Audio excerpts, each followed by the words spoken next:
Good morning. You're watching TMI with Ted Rall and Manila Chan. Sitting in for Manila is producer Robbie West. Thanks so much for joining us. We're here on Monday through Friday, 10 a.m. Eastern Time.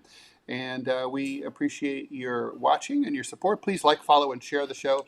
Please put your comments and your Rumble rants and your YouTube super chats in the live stream, in the live chats, and the 10 o'clock hour if you're watching live. If you're streaming later on, thank you very much. We're going to make an effort to look at the comments, especially the paid ones, in order to revisit those the next day. So thank you for going ahead and doing that. I guess you can only really donate during the live show on Rumble, but on YouTube you can donate anytime. Yep. Robbie, good to see you. Thank you for hanging on and through the tech glitch at the end of the program. We should probably... Such is life. Indeed, such is life.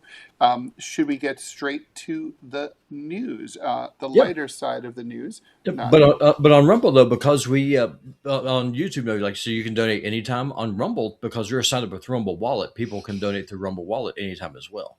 Ooh, that's cool. Yep. I like it. Okay, cool. Yep, for sure. And all right. So you ready? Yeah, let's do it.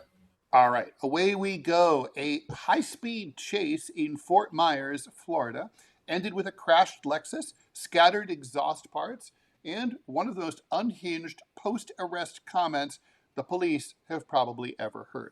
Florida Highway Patrol claims that the incident began just before 10:30 at night on a Saturday when a trooper spotted a Lexus traveling at more than 100 miles an hour along State Route 82 near Colonial Boulevard in Fort Myers. The driver was weaving aggressively through traffic, and witnesses said some nearby drivers genuinely feared the car was about to cross the median and hit them head on. When troopers moved to pull the vehicle over, the driver nearly rear-ended two other cars before deciding a traffic stop was not in his evening plans. He took off instead. By the time the pursuit moved to Daniels Parkway, troopers say speeds climbed past 130 miles an hour, and the driver was running without his headlights on, which added a terrifying new layer of danger to an already chaotic situation. The chase came to its conclusion when the driver lost control near Commerce Lakes Drive. The Lexus rolled off the road and into the trees, leaving behind a trail of vehicle debris scattered across the grass and dirt. Troopers identified the driver as Rivera and took him into custody at the scene. Rivera was arrested on, I don't know if this is single named, like Madonna or Cher, but Rivera was arrested on charges of reckless driving, I should hope so, super speeding, which is like the superpower of speeding, and, of course, fleeing law enforcement. Super speeding in Florida is a specific charge that kicks in when you're clocked going over 30 miles an hour or more over the posted speed limit. At the speeds that the troopers documented, Rivera cleared that bar by a wide margin. But the legal charges are probably not that memorable. According to the Florida Highway Patrol, Rivera laughed after being apprehended and asked the cops if he should invest in a faster car next time. Yeah, we've got some breaking news. Barney Frank just died. Who did? Barney Frank, the congressman from Massachusetts. Mm-hmm. Yep. Mm-hmm. Yeah, Barney Frank was a legendary, groundbreaking, gay, openly. I think he may have been the first openly gay congressman, if I'm not mistaken. Yeah, he was. I'm willing to bet you he got the hill faster than that Tesla driver got to where he was going. Oh my God! I would say that if warp I believed speed in an afterlife, I would agree with that, but not because of the same reason you think, Robbie. Robbie, why do you articulate why you think that he ended up on the dark side of the moon? Oh, he's just a complete and utter scumbag. He was corrupt. He was a arch grifter. He screwed over his constituents. At least he only got it up the butt, one dude at a time. He screwed millions of people in his district. How so? Simultaneously. Well, just look at the policies that he did, like with his No, yeah. What the hell is the name of that bill that he pushed through Congress to try to regulate the banks? Actually, just Oh ended up making them God, richer. thank you for reminding me. What the hell Dodd was Frank. the Dodd Frank bill, which is the one of the biggest transfers of wealth from the working class up to the oligarchs in history. Talk about being a complete and total corporate whore for the banks. That's his biggest sin. Yeah, I mean, so the way that Dodd Frank came out of the wreckage of the 2008 2009 subprime mortgage meltdown, right? And basically, it was the narrative that came out of that event was that you needed to make it harder for Americans to get mortgages, because the reason that that the subprime mortgage meltdown happened was because the banks, lent money to people who couldn't afford to pay them back and bought houses they couldn't otherwise afford. That narrative wasn't really 100% true, not even 50% true. It was partly true, but it was a much more complicated thing than that. But anyway, the Dodd Frank ended up basically being a huge boon for the banks and a huge pain in the ass for millions of Americans, including me. When I was a homeowner out on Eastern Long Island, and the interest rates dropped. So I went to J.P. Morgan Chase, my bank, and I asked them if I could refinance. And they said, well, not due to Dodd Frank. This is so stupid. Under the law, when you refinance, it's a new mortgage, right? So you have to requalify for your mortgage. Well, Mm-hmm. because Dodd Frank had passed, they said, okay, well, you don't have now. You have there's these stricter asset to debt ratios and income to debt ratios that you have to have in order to qualify for the loan. So even though with refinancing my mortgage would have dropped by hundreds of dollars a month, Dodd Frank was telling me that I couldn't afford the new mortgage. In other words, Correct. I could not afford to pay less than Yes. I was paying, which of That course makes no sense at all. that's one of the reasons why I will never be able to own a house. Why I will be perpetually trapped in the land of renters hell because good Democrats stepped up and really just fought hard for the working class people who actually pay more in rent than they would on a mortgage. Oh wait, hold on, I got that backwards. Right. No, it literally makes no sense at all. And so the thing about Barney Frank, right? I mean, I would say he was kind of like a classic example of a lot that's wrong with the Democratic Party. People are going to say, "Oh, he was a groundbreaker." He How does you know screwing a guy make you a groundbreaker? I mean, basically explain that to me. because he's the first openly gay congressman, and that's breaking ground. But who cares? It's like that's not important. What's important is what you do in office for your constituents in particular, and for the American people in general. And when it comes to that, like just for some of the reasons that we discussed, he was not a good man. I personally also begrudge the way that he moved to the right before he died, like just about a month ago.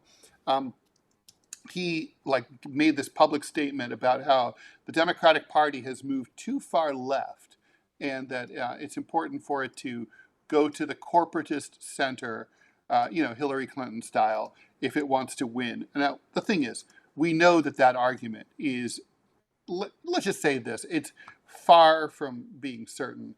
I mean, it might be arguable in some districts, but it's certainly not sort of generically arguable the way that Hillary Clinton and the DNC and the Barney Frank Democrats argue. The way they say it just basically applies to all things. That's just not true. And, I mean, it's kind of like, I don't know what happens to like old lefties who then become right wingers right before they die, or as they get old. I mean, uh, you know, Angela Davis, of all people, endorsed Joe Biden in 2020. Who's Um, Angela Davis? I'm not familiar with that person. Angela Davis was a black leftist radical during the 1970s who was imprisoned for being a huge, a communist revolutionary. And down, it's there were free Angela Davis pins were legion in the early 1970s. I mean, she was a black radical, and it's just, I don't know. It's sad. There's no other word for it. It's just so wrong for those of us who, loved her. It's like, Angela, how could you do this to us? We loved you. Um, Yeah, I don't know, man. It's just it's like Trump. Trump in 2016 would absolutely be roasting and trolling the hell out of Trump in 2026 as a corporate Republican. I mean, to think about it, this is the same guy who on Valentine's Day in 2016 in South Carolina, of all places, to Jeb Bush's face called his brother a liar and a war criminal. yeah, it's kind of beautiful. Yeah, and now look at where we are. Yeah, And that's well, and by the way, I mean, it's worth asking. What do you think happened there? I mean, do you think this was? Do you think Trump got paid off? Do you think he got old? Do you think he's just like BB got to him? I mean, what it's is it? the lawfare.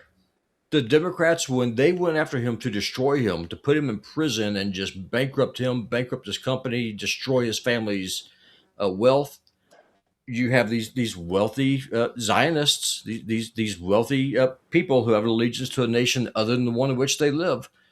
Say, if we will help you with this, we will pay your legal bills, we will save you. In exchange, though, you must be Israel's bitch. Can I prove But it? No, but nothing else makes sense. but he And hasn't been plus, saved. well, is he in prison? Has he got richer now? Is he richer now than he was before? Yeah, Uh, he's been saved. he is certainly richer. Yeah, Yeah, yeah, he's not going to jail. He's that, perfectly fine, and his family's legacy is safe. It is secure. He doesn't care about his legacy as a president. That's obvious. He cares about the legacy he's leaving behind in the form of the Trump organization for his kids, the and cash. see how many zeros he's able to get in his checking account before he splits hell wide open and joins Barney Frank for a blowjob down there. By the way, for the record, we don't know if Barney Frank liked to, catch or throw or catch or both. I don't know, but either way, though, I mean, the point stays the same: is that Trump is a disgusting human being who sold out the country, betrayed millions of people, and is doing everything he can to destroy this country for the sake of self-interest. Now let's get back to the more important issue About of the car. about the car. Yeah, I mean, the fact. Listen, the fact that he was going over 130 in a Lexus is which kind of speaks well. impressive. Which speaks well to Lexus. It does because I mean it was able to hold. I mean, obviously had a good grip. I do question the driving without headlights. I don't really see how that's going to help you a whole lot in that situation. That probably contributed to his crash. In all Probably, yeah. fairness, That's true. That's true. uh, It but didn't help. I mean, I did not know Lexus could go that fast. I like to go fast. I live in Montana though. I'm not driving in suburban, cities, in Florida. Mm.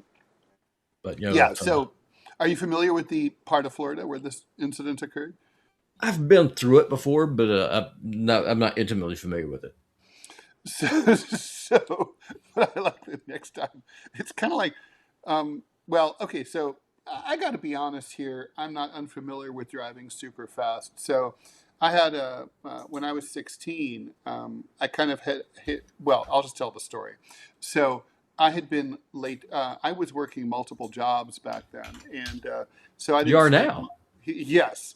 And he can't, and I didn't sleep much, something you can sympathize with. And so I would often oversleep to go to school. So I'd be late. And the rules at Fairmount West High School were that if you were late 3 times in a one semester, you'd be suspended, which was very serious. I did not want to be suspended. So one day I woke up and I'm like, oh my God, I have to be at school in 8 minutes. And I lived 2 miles away from school. So I hopped into my 1974 Nova with custom V8 engine and headed off to school. By the time I arrived at the school, I was going 115 miles an hour through the school zone because it was my school zone. In fairness, no one was walking to school. School was in session. I was already a few minutes late. The cop pulled me over, wrote me a ticket for going 115, which he claimed was the land speed record for the Huh? city of Kettering. I was like, and so I walked in and I was like, went to the principal's office. And I'm like, this is my third time late. Am I suspended? He goes, he said, I saw that and I saw the smoke coming off your tires. He goes, you have bigger problems than me. Like, go with God today. So he didn't write me up. I had to present myself in front of Municipal Judge John Wirtz, and he wrote me. And he at the time they didn't hit you up with a lot of with points. They just hit. He said, if I could take away your driver's license, I would. But back then there were no such thing as like a 16-year-old permit. You just had a driver's license. And he's like, so I had to pay in 1979 $485. That That's was a a lot of money. lot of fucking money for a 16-year-old kid. But fortunately for me, I did have some. I had the money. I had savings, and I had a great job that paid pretty well. And Was this the so, paper route, or was this when you were doing no, the? paper route was not going to do it. I used to spin records at a local radio station, and it paid $50 an hour. So I did have the money, and $50 an hour again was a lot of money at the time. So $50 an hour is a lot of money now. it is. It is, especially for spinning records. Yeah. So anyway, the point is, I had the ticket in my wallet, and but I should say, by the way, I was really angry at the judge because I had worked for the judge's campaign, and I was like, Judge Wirtz, I worked for your campaign, and he's like, I would take away your license if I could. I'm like, okay, whatever. Well, at least the man And had. At least he had principles. he did, Because sadly. if he was Trump, he'd be like, well, we'll get you a pardon, or what we have to do is go to the county board, and we need to raise $10,000 to pay for Ted Rall's legal defense here. And five My, my thousand Trump dollars for me. my Trump impersonation sucks. I apologize. And $5,000 for me and my family to make sure to facilitate. So anyway, yeah. So it was. Then my mom found the ticket. She was going through. She thought I was using drugs, which was not true. I was just 16, and I like to drive fast. Yeah. And she went through. And by the way, the steering wheel did like wobble seriously. Once it hit 110, it was like. But anyway, God, I miss that car so much. Bench seats, so What happened great to for it? like. Did you wreck it, or did you just sell No, it? I had to. No, I took it to college, and then I sold it because it was just such a pain in the butt to park in Manhattan. So yeah, Ah, Ted, that was a mistake. it was. Oh my God, it was so cool too. It was silver blue, nice car, bench seats. Did I mention bench seats? Yeah, Love bench seats. if I had known you back then, if I was alive back then, I would have cautioned you against that decision.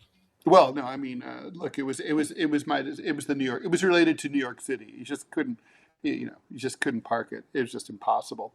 I couldn't afford it. So anyway, I guess my point is, I understand people with a need for speed, Yeah. and I appreciate this guy. Keep on rocking. Don't hit any other cars. You know. Yeah. But next, if Oh, I you're love gonna, the fact that, by the way, they released him on bail. no, that's awesome. Oh, thank you to Manchild 5000 for the $1 donation. No politics on Wacky Wednesday. We will try to keep to that as much as possible. Yeah, that was a breaking news Yeah. situation. Hard to. And Well, Adrian says, I was a Trump cultist for about 18 months. Same here, Adrian. That's about how long I was Team Trump. So I by the way, feel it's you. just a reminder, at 12 noon, Q&A show for Deprogram with JT, Robbie, and myself. Yeah. We will be answering your questions during that live hour, 12 noon to 1 p.m. Eastern Time, coming up Yeah. in about an hour and a half. Okay, so should we just move on? Yeah. Oh, and Tusk says, I just realized Robbie had a rifle behind him. He reminds me of those Alabama political ads. You You, just realized that? What did you think that was all that time? Maybe he's watching on his phone and he can barely see. it's a paperweight. It's not a rifle. YouTube, this is not a rifle. This is it holds out this. All this does is hold down. All it does is it holds the floor down. That's all it Right. does. Well, we don't want that floor to blow away. It No, gets we very don't. gusty in Montana. No, it is. It is not a functional weapon. It does not work. It does not go bang if you pull the trigger. No. What It is does? Nothing. purely ornamentic. Or, is that the word? Ornamentic? Ornamental. Ornamental. I That's the like word. ornamenic though. Ornamenic is better. Ornamentic. Ornamenticosity or something. Okay, let's move on. More important news. Okay. Yes. Okay. Ba, ba, ba, ba, ba. Okay. Where are you? News story. I have so many screens open. It's crazy. Okay, here we go. Waymo's self-driving cars can be seen all over Atlanta streets, giving rideshare trips through Uber. But what happens when they're empty? In one Northwest Atlanta neighborhood, local residents say dozens of Waymo cars end up circling their cul-de-sac. It's almost every little cul-de-sac in our area, so I think it's a problem. One person on Battleview Drive told the news. On a dead-end street, Waymo after Waymo after Waymo drive on, usually early in the morning.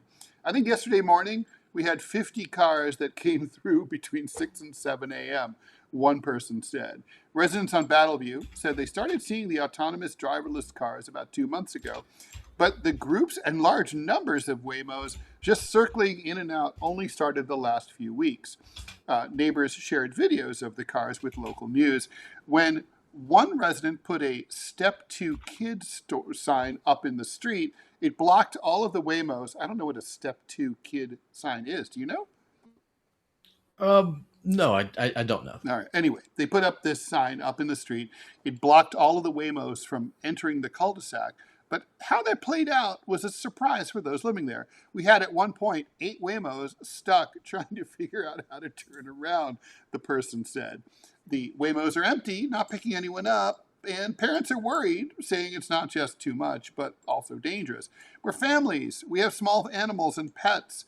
Got kids getting on the bus in the morning, and it just doesn't feel safe to have that traffic, one person said. Local residents said they reached out to Waymo, but Waymo hasn't gotten back to them. Well, because they're driverless, just like their cars. So Yeah. they also contacted their city council member, representatives, and the Georgia Department of Transportation. The locals say they just don't know what to do. We would like to see them stay on main traffic roads, one person said. I don't think there's any reason for them to be on small residential cul-de-sacs if they're not picking up somebody. I mean, okay. Channel 2 News only saw one Waymo circling the area around mid-morning, and someone was in the driver's seat. Yeah. It's crazy. I don't know. I mean, it's like I told JT on Monday. Self-driving cars, self-driving trucks, they should be banned. They should not exist. I stand by that. Well, what's your logic for that? Well, for one thing, but when it comes to self-driving trucks, you would completely decimate the trucking industry and put hundreds of thousands of people out of jobs. So, right there, I'm opposed to that just on principle, because the creative destruction only works if there's creating to go along with the destruction. There's no creation going on here, so you got to protect what you got. As far as self-driving cars, um, I know what it's like to live in a rural mountainous place that gets really cold, lots of ice and lots of cold and no cell coverage, and with where GPS would be kind of squirrely. And it would be kind of as fun as it would be to see a Waymo car try to go on Interstate 90 across Montana in the middle of February in a blizzard to see how it would work. I would not want to be the passenger in the Waymo when it's going on. Terrifying. That would not be a good life choice. I don't think. I would probably. Yeah, it would be. I could think of better ways to commit suicide. I'm just going to put it that way. You know, it's absolutely terrifying. Um, so yeah, we have some breaking news, by the way. Oh, yeah, Did you ever watch the movie show, the TV show Succession? I did not. Never Okay, heard of well it. you know what it's about, right? It's Well, sort of so it's basically a stand-in for the Murdochs. Anyway, so James Murdoch, who's the youngest son of Rupert, is buying New York Magazine and Vox.com. Under the deal, Murdoch will also buy Vox's podcast network, which includes Kara Swisher and Esther Perel's show. Um, in an email to staff, Vox CEO wrote that the company will split into two. One is the new Murdoch company, which the current CEO, Jim Bankoff, will run, which includes New York, Vox.com, and the podcasts. The other one is the media brands Vox did not sell, Eater, Pop Sugar, SB Nation, The Dodo, which I've never heard of, and The Verge, which is a tech site. Ryan Pauly, Vox Media's president, will run that other company. Bankoff will serve as CEO of the new company. Other titles like Eater, Pop, blah, blah, blah, blah, blah. They're repeating themselves here. Anyway, we don't know how much was paid for it. New York Magazine is, of course, a left-leaning magazine with a lot of political writing. Vox.com is more center-left, more like DNC Democrat, corporatist. But this definitely is going to mean a move to the right by these two kind of politically oriented publications. I thought they were like BuzzFeed. I figured that Vox was dead. Yeah, Vox is not vibrant, for sure. He's kind of like the if you watch the show, he's kind of like the Kendall. James is kind of like the Kendall Roy character, kind of douchey. Gotcha. I could see it. I could see it. Safe to say that they're not a threat to our independent journalism here. They're not going to be competition to us. Oh no. I mean, like New York Magazine or Vox would never have had anything to do with people like JT or myself or Manila or you. Yeah, we're not. We'll keep on. We're keeping on. Anyway, yeah. Look, I think it's funny as hell about the self-driving cars. I still don't understand. I could see. I mean, it's basically solving a non-existent problem. Yeah.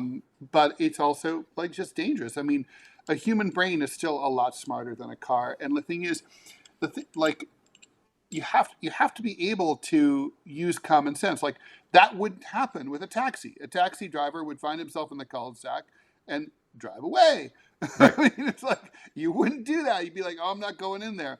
I mean, it's sort of like if you want to know what it's like to be a self-driving car, just follow your Garmin GPS slavishly. Yeah. It will send you sometimes to really dumb places. Famously, there have Like been a pond. glitches. Yeah, like into an ocean, or over a out of service bridge, or all sorts of things like that. Yeah.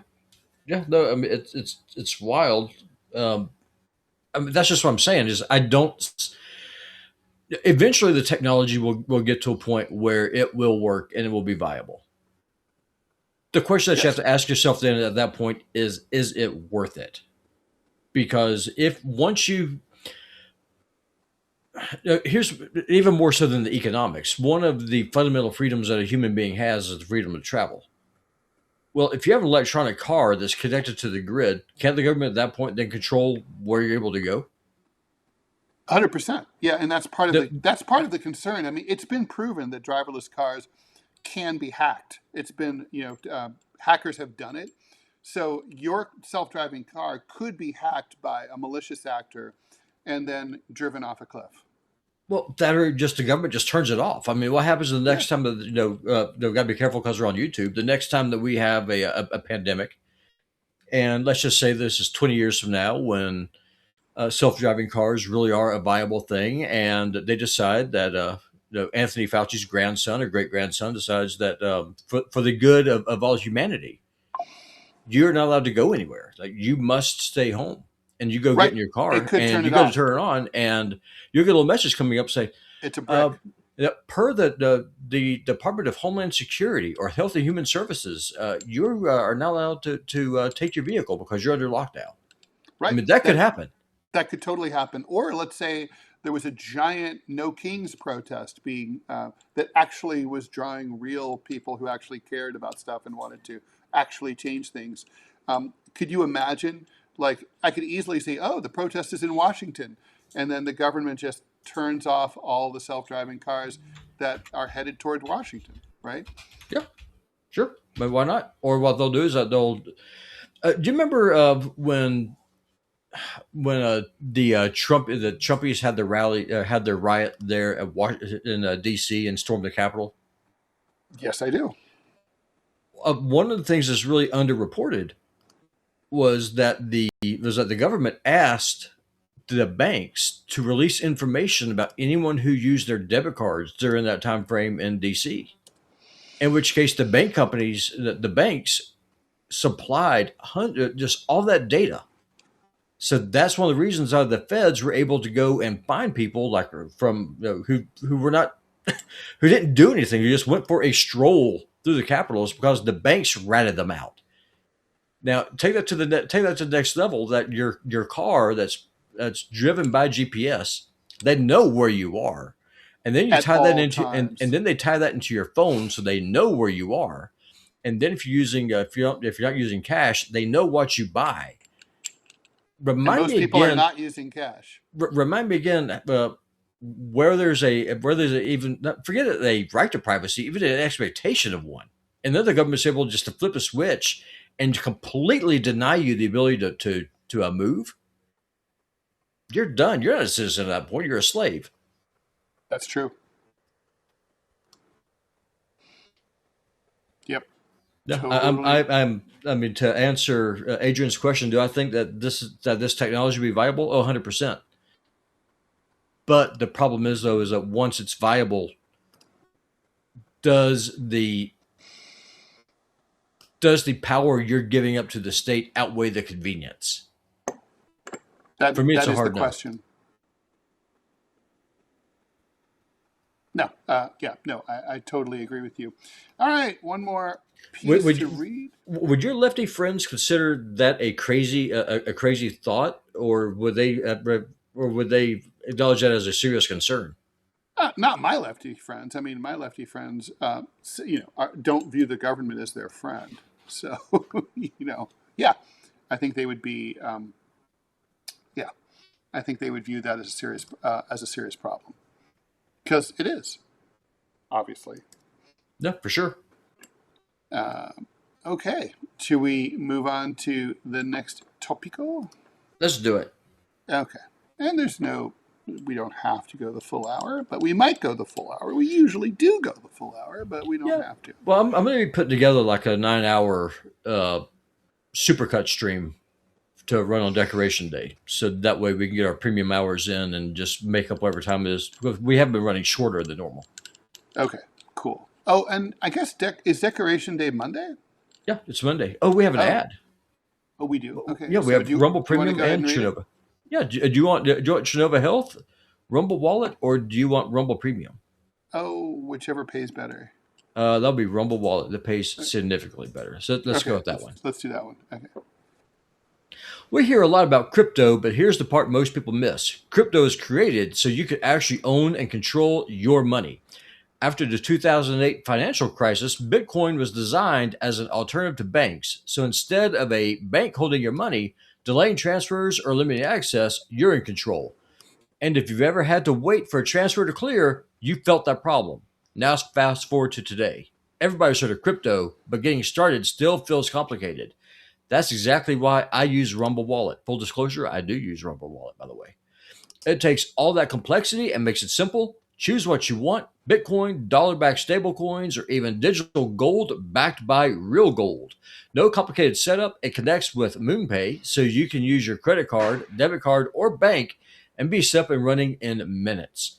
Once you're set up, you can even support your favorite Rumble creators like me and Ted directly. So do this now. Scan the QR code or click the link in the description and download Rumble Wallet. From there, you can set up your wallet, tap buy, and you're in the game. Just a few minutes, and you can go from hearing about crypto to actually owning some. Thank you, Rumble.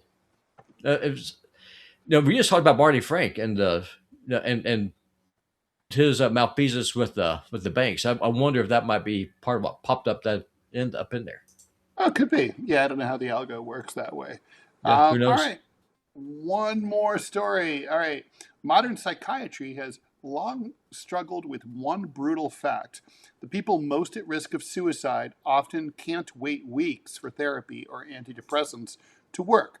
Now, a new study suggests that researchers may have found the first drug regimen capable of rapid and sustaining relief from suicidal thoughts across a broad group of patients.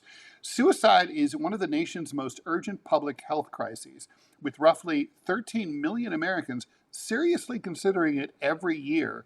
That's crazy. And about 50,000 dying by suicide annually. A study to be presented today at the American Psychiatric Association's annual meeting found that a surprising number of drugs, combination of drugs, a single ketamine infusion followed by low dose, I am not going to pronounce this right, buprenorphine? Uh, No idea. buprenor- buprenorphine? Yeah, this is more your area than mine since you've done medical coding. Buprenorphine, I think. Okay. Buprenorphine, significantly sustained reductions in suicidal ideation in adults with major depressive disorder. Ketamine, an anesthetic drug used in hospitals for sedation and pain relief, but better known in popular culture as a party drug, Special K, associated with dreamlike experiences, has recently taken on new life as an off-label treatment for depression, post-traumatic stress syndrome, and suicidal thoughts. Its use has been limited mainly to emergency situations for a number of reasons, including its short duration, the effects disappear within days or weeks usually, and potentially serious side effects. Buprenorphine is best known as a medication used to treat opioid addiction during the overdose crisis, although it's sometimes prescribed for pain. The randomized, double-blind, placebo-controlled trial involved 50 patients with major depression and active suicidal behavior. All received one IV infusion of ketamine. 2 days later, they were randomized to receive either an ultra-low dose of buprenorphine or placebo for 4 weeks. They were assessed weekly. The idea grew out of earlier research, and this is fascinating to me, suggesting a close relationship between physical pain, psychological pain, and suicidality. During a press briefing, study authors Alan Schatzberg, professor of psychiatry and behavioral sciences at Stanford School of Medicine, and Jason Tucciarone, assistant professor of psychiatry and behavioral sciences, also at Stanford, pointed to a 2016 Israeli study that helped inspire the approach.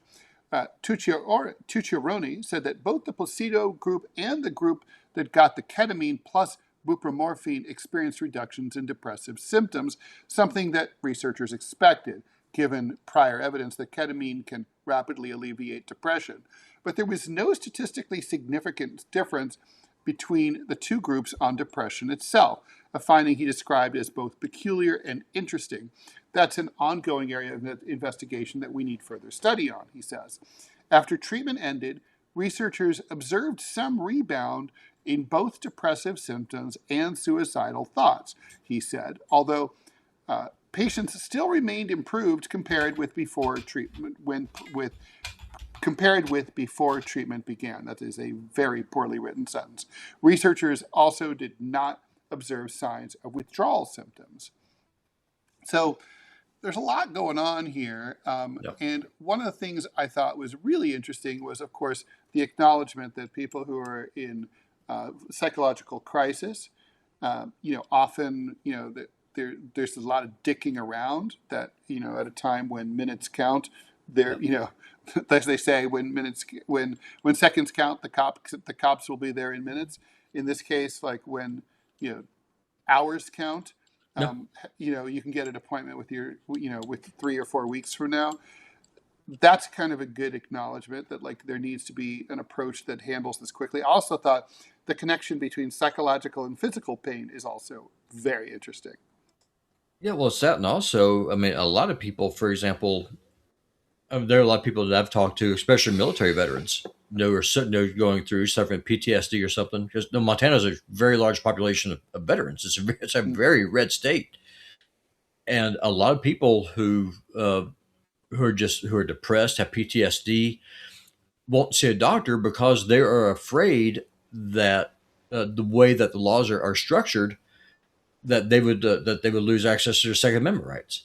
So they don't. So they just don't go get the help that they need. So they try to self medicate, and that's never a good thing to do. Now, we penalize people for trying to get help in this country. That's crazy. Yeah, but because one of the gun control acts that Trump signed back in 2016, he's going after people with mental illness. They're saying, well, if you're mentally ill, it's part of the whole red flag law, uh, the legislation that they pushed through. Was that if you're mentally ill, then uh, the state can seize your firearms, regardless of the fact you have not committed a crime. So there's no due process. It's just Well, you not say, to hey, mention, mental illness is a very broad spectrum of of course it is. afflictions, right? I mean, it's like 99% of them are not going to make you want to go and shoot someone randomly. Yeah, it's just, I mean, that's part of the problem. And some of the people I've talked to is I've told them is instead of going to a shrink, go go to your local church, talk to a pastor, go to a Catholic priest, go talk to them. I mean, so a lot of times all you need is someone to talk to. I That's got to tell you though, but also in terms of the speed though, I mean, so, you know, like, okay, so just take this as one example, but honestly, I think it applies to physical as well as mental illnesses. I mean, I would love there to be a system of, in this country, probably the best example is urgent care, yeah. but there's clinics in every community where they're open 24/7, paid for by the government, part of socialized medicine, where anyone can just walk in off the street and get assistance right there on the spot, just the way that it exists in Mexico and serious modern countries, unlike the United States.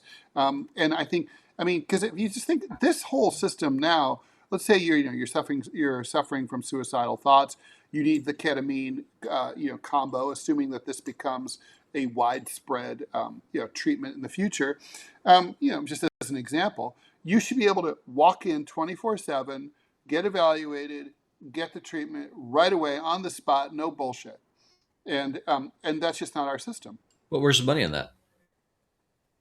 Well, I mean, seriously, I we mean, well, we that's why we would don't have say, it. well, the money would not go into the current, medical industrial complex, but it would certainly go into, the thing is, there's other ways to make money. It's kind of like, well, what happens if we don't have wars anymore? What about the military industrial complex? Well, we would have, we would be doing other things instead, like building schools and building high speed rail. It's like similarly, if we're not paying for the United Healthcare CEO to pay himself a fortune while he's killing his patients, we would be paying there would be money going into all the people who work at these clinics, for example, all the doctors, all the nurses, all the administrators.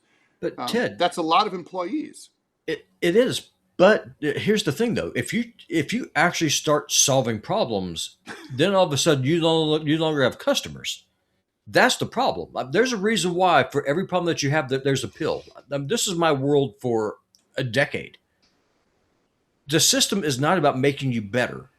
The problem is not about helping you become whole.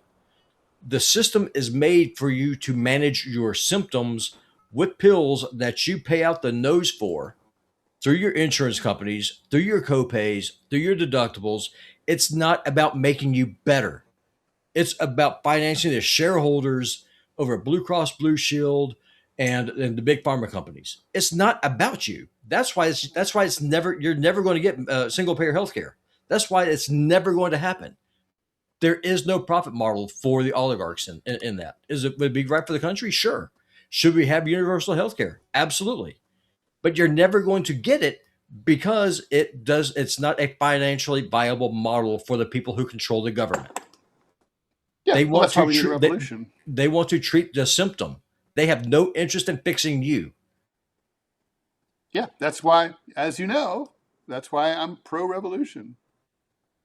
Um, Because more, that's more and breaking the more. system is the only way you're going to get there. You know, more and more, Ted. I think I agree with you. I don't know what that's going to look like No, because nobody does. And any revolutionary who tells you, or revolutionist as they used to say, who tells you they know what revolution is going to look like is a liar. It's a you're pulling the ripcord on the emergency brake, and you don't know what's going to fucking happen. All sorts of mayhem. That's why revolution's not something that should be done if you can avoid it. No. Um, I'm against revolution if reform is possible. If reform's even a little possible, it's very clear to me that there is absolutely no way to do reform under the current system. It is not reformable. We can't even pass the Equal Rights Amendment to say that women are equal. Come on. I mean, this country can't get anything done. It's ossified. It's frozen. It's locked up. I mean, I got into this with my pastor, as I usually do, because now, he is a ardent Republican. He thinks he's conservative. Really, he's not. He's a Republican. Hmm. And so we were talking Yeah, about they're not the this. same. That's true. They are not the same. Just like lefties are not Democrats. When Even Kizzy was liberals are going, not Democrats. when Kizzy was going in for her surgery, and I was just explaining to him about what was going on and just all of the mess that's going to happen.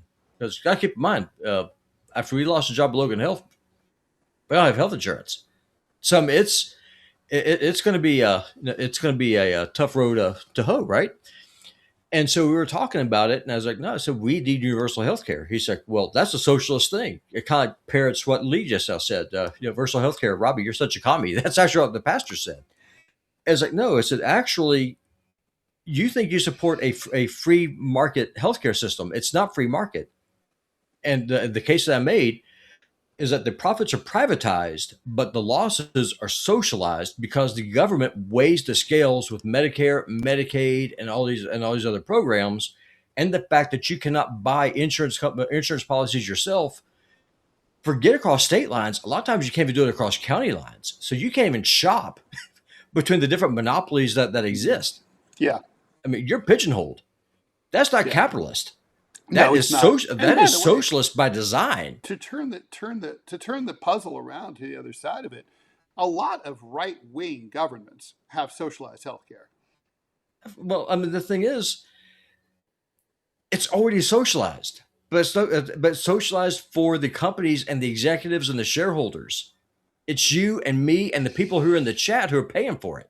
Right. That's the question, right? Like, and not to mention, it's also our system is so inefficient. I mean, just think about it. Like, if I come to visit you in Montana, my healthcare doesn't, all of the doctors I would see in Montana if I get sick there are out of network, and it's going to cost me a fortune. Like, why? I mean, I should be able to travel anywhere in the country, at least, I would argue, even overseas, but certainly anywhere in the country, and be treated. It should also, my medical records, they're all over the place. Every time I have to change doctors constantly because I'm constantly changing medical, insurance plans. Well, I mean, so all my records are scattered. They should all be in a universal database. So let's say I pass out in like the Salt Lake City Mall. EMS should be able to pull my wallet and say, oh, this guy's he's got asthma. He's he's got this. He's got that. He's not allergic to penicillin. Bam, we can treat him. They should have the entire workup should be there. It is or like having to see a general practitioner before you can see a specialist. It's a waste of the general practitioner's time. If I know my lungs are rotten, I should be able to just go see a pulmonologist. I shouldn't have to go see the GP first. I mean, all this stuff is a fucking inefficient waste. By design. That's the By worst design. part. And that's the point that I made to the preachers. Is like, so whenever you get sick, how much do you pay for your copay? We're talking. It depends. Well, but that's the question I asked him because he has insurance through the church, mm-hmm. and I'm glad he does. And it's like, so think about this: insurance is the one product that you pay for,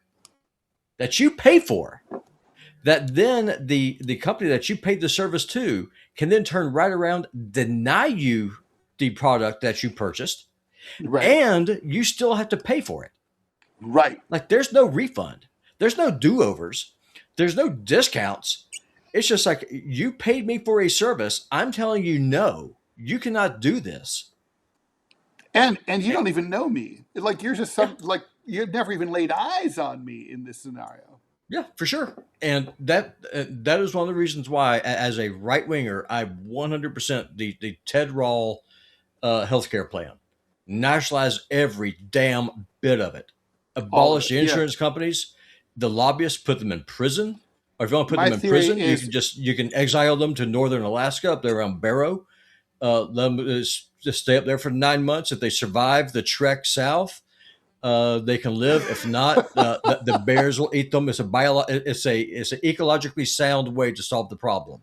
yeah, and then if people want to buy robo wolves to fight off the bears, that's fine. Oh, I'm actually looking at buying a RoboWolf.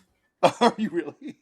I want to take one walking downtown in downtown Kalispell. Could you imagine the looks that I would get walking a RoboWolf down Main Street? Now, y'all don't understand how small Kalispell is. It's a very small town. It is small.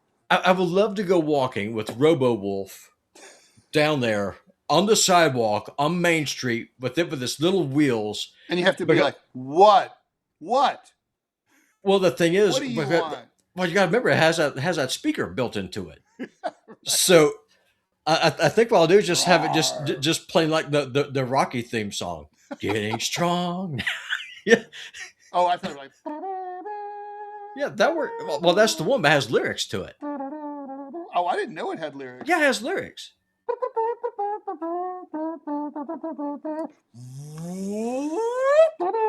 Yeah, yeah. I wonder. Okay, I gotta be careful about this because how I say this with YouTube. What happens if a Robo Wolf pulls a Luigi? Does the wolf go to prison? Well, the robo wolf is not alive, so I don't know. Maybe it's just decompiled. Maybe they just chop it up into pieces if they I can mean, catch it. maybe I could use Fang and control the Robo Wolf, using Tailscale or some other VPN. Maybe the revolution will come at by the left will buy and the right will buy a bunch of robo wolves. We'll have a robo wolf army, thousands strong, to take over the country. God, those Robo. I do. Listen. I don't know how I'm able to afford one, especially the way that shipping Four would be thousand getting it. dollars is a lot of money. Yeah, Well, that and then you're getting it shipped from Japan to Montana. that's true. It's Well, going to be. maybe I bet the smart move is to do. Remember the guy who had we talked about him who had his robot Yeah. flying next to him on the plane. That's the play. You buy him a seat on the plane. The robo wolf a seat on the plane. Let me see. So, Peter, thank you for the $1. Robbie, bring the He wolf can be to your Lula's and emergency. Whitefish for breakfast. He can be your emergency support. Wait, where's Whitefish? Wait, oh, Whitefish is near you. Yeah, it's 50 miles north of where I am.